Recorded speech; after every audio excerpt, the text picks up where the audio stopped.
Hello! Good day po. Ayan, meron naman akong tips para sa inyo sa pagpili ng, alam nyo to? Dalandan.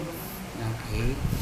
So, ang para malaman natin na hindi siya maasim yung dalandan na pipiliin ninyo. Ganito yon.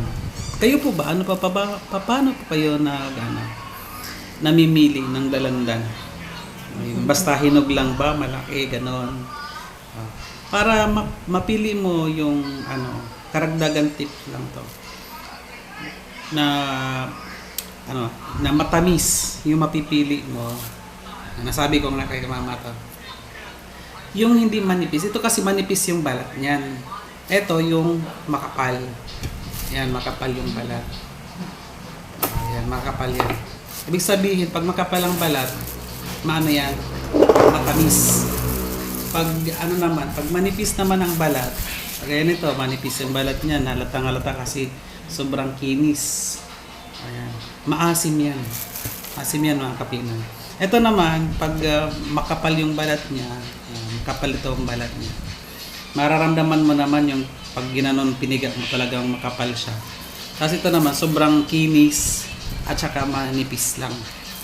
Ito makapal, matamis ha. Tandaan nyo po ito. Tapos ito naman,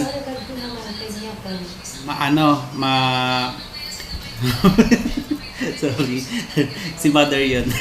Tapos ito naman, manipis, maasim. So, yan. Yan lang po yung gusto ko nung ibahagi sa inyo. Sana mag-learn po kayo sa tips ko para makapili kayo ng matamis na dalandan. Thank you. Bye-bye. Enjoy. Kung nagustuhan nyo, follow nyo po or di kaya mag-comment kayo dyan sa baba kung paano kayo namimili ng matamis or sa pamimili nyo ng putas na dalandan. Comment lang po kayo dyan. Thank you po.